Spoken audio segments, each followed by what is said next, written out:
The City Chiefs, their draft featured offensive tackle Josh Simmons out of Ohio State. Now, he is a much scrutinized player. Some people had him as the best tackle, but he's coming off a major injury. I saw a stat that 45% of linemen who suffer this injury never return to form again. I don't know how accurate that is, but yesterday, Chiefs Director of Player Personnel Ryan Nutt compared Simmons to a couple of NFL veterans.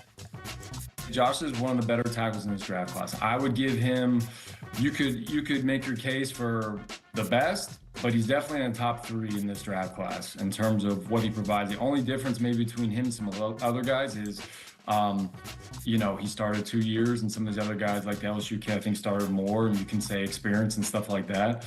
But Josh is physically, he is elite.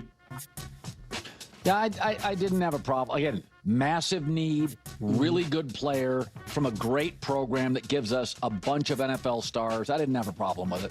But what about the rest of the Chiefs draft? They go defensive tackle in the second, sure, I get it. Edge rusher, everybody needs one of those. Cornerback, that is an issue for them. Their cornerback situation was kind of wonky last year. A wide receiver who's like a dart throw in the fourth round, and then a linebacker and a running back. I didn't think it was a great draft, but everybody just thinks I'm a Chiefs hater. I'm not a Chiefs hater. I don't think they're going to be great this year. Sorry.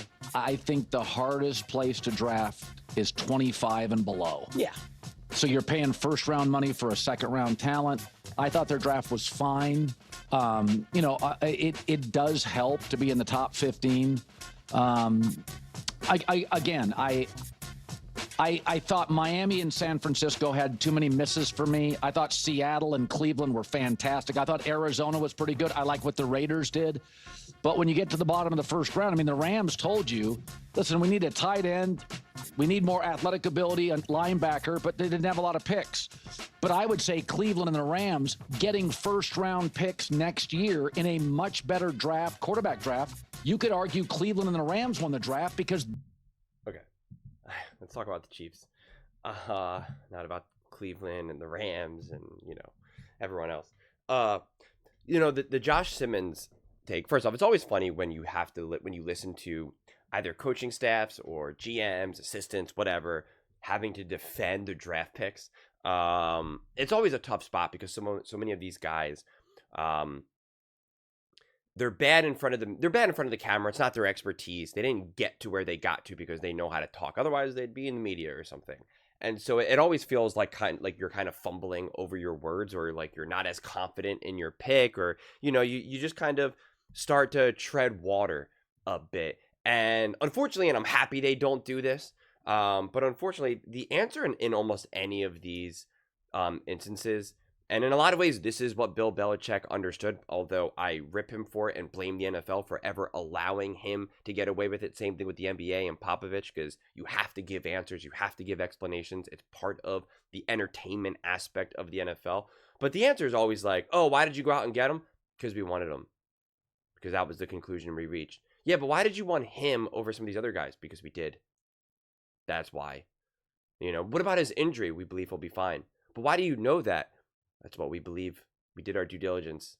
Yeah, but how and why? We just did. And obviously, and again, I'm glad that they don't answer that way. Because again, even if for any of the people that do try to answer that way, the NFL should intervene and be like, no, this is all part of it. This is why you get paid all the money. It's to win on the field, but it's also to answer all these questions, give fans information like, this is what makes this whole thing go round. But like in a lot of ways, anytime I ever see these interviews, I always laugh because like nobody can ever really give the answers, especially that they want to give. Either the answers of like, leave me alone, I don't got to answer this, or the answers of like, do you really want to show us how exactly we evaluate? You really want to know exactly, because we can't tell you that. It's always like when they ask you questions going into a game, and it's like, how are you going to stop the run? And it's like, oh, you want us to tell you? Well, here's all the things that we've been working on. Here's what we're going to do to try to contain this quarterback and the run game. Like, it's just, it's always a goofy situation. But with the draft more than ever, it's almost like people want answers more in the draft than they do want like going into the game, because it's like people understand, right? If you're going up against, insert any team here, like you're not going to give away your game plan, but like people want to know, why did you draft this guy? You felt confident moving up. Why? And like they want the answers, but like there's just no satisfying answer that anyone can give. In terms of the whole 45% of, and the injury that Josh Simmons has, whatever, the reality is first off, I'm not going to comment on that directly because, one, I don't know the validity of that, and two, I don't think it actually even matters because it's worth the gamble. It's worth the risk. Let's just say that this is true, that there is a true 45% chance. Let's just do it easy. Let's just make it 50. There's a 50% chance. It's a coin flip that he is either 100% or he's just not.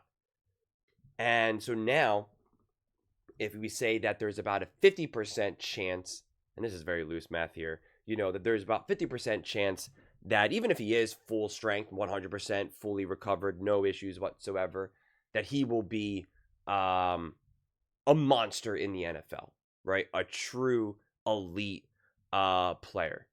Well, then it kind of gets reduced down to like kind of like a 1 in 4 chance, again, loosely. And so if that's the case, if we say, okay, 50% chance he's going to make a full recovery, great. He's made a 54, that now it's like we get to the next level, 50% chance that he ends up actually really being a beast.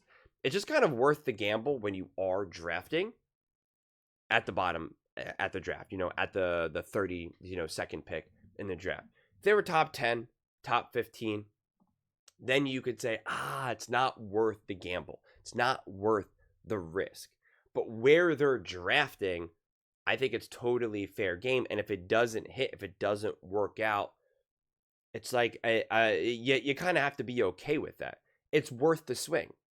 It's worth the swing considering who the Chiefs have been, considering what their team looks like, what they need, obviously what they've done in the past, coach, quarterback, etc., etc., and where they've been drafting. So like the question, the point of the segment isn't try to shoehorn, I don't think the Chiefs are going to be that good and their draft wasn't that good. Like, to me, it actually becomes more of an interesting situation to be like, how do you draft in the last 5, 6, 7, 8 draft picks? How do you factor in injury risk and injury issues? Like that's a better question. Unfortunately, a lot of that is secret sauce. So we never really get true answers of how it's done in those moments. And quite frankly, we probably never will in a lot of ways.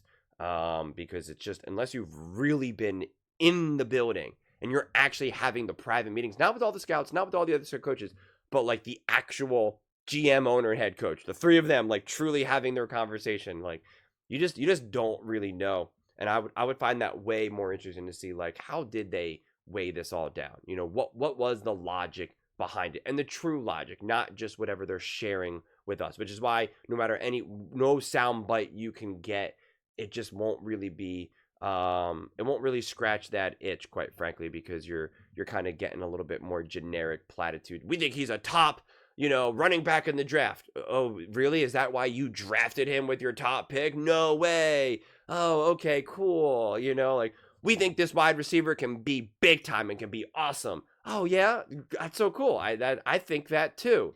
Oh, your first time will be my best time and your best time. I think so too.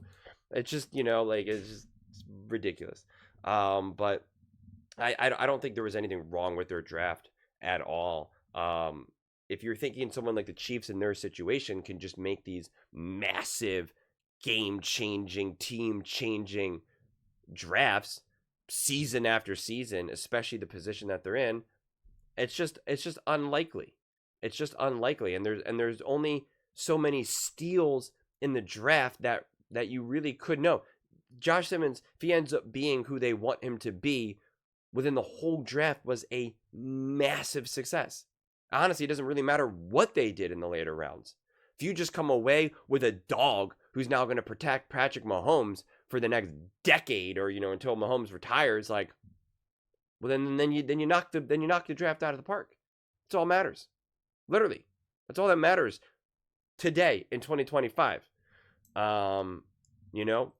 know this. The vast majority of these players really become, not much in the NFL. So it's worth the risk. I find it interesting and thought-provoking. It's always tough, honestly, to truly have any type of degree of confidence. Everyone always loves to rush to having such confidence in those moments. And the reality is we don't know his body. We don't know what the evaluation looked like. We don't truly know the potential. And even if he is slightly compromised, let's say you never really truly make 100% recovery, but let's say he gets to 99, that'll be good enough. But like, even in a situation where he becomes, 85, 90% of what he was, is he still a top player, in the NFL at his position? And again, that's one of those things where time will tell. And so we can bring our own level of confidence to it, but that's really just based off of nothing then. That's just based off of belief and fandom, which is why I'd rather kind of look at it where it's just like, what are the odds of all of this happening? And were the odds then worth the pick? And I believe it was. But those are just my thoughts. I'd absolutely love to hear yours. What do you guys all think about the Chiefs draft? Do you think it was bad? Do you think J-Max was being a hater? Let me know in the comments below. I read every single comment, so whether you agree with me or disagree with me, either way, let's get in some discussions. Let's get in some fights. But ultimately, let's just have some fun. And please do consider subscribing. We are building an amazing community here, and I absolutely love to see you part of it. I want to build something that we all genuinely feel connected to, something that we're really excited to be part of. I think we're all on our way to doing it. Please don't forget to give this video a thumbs up, as it really does help with the visibility and the algorithm. Thank you so much. See you next time.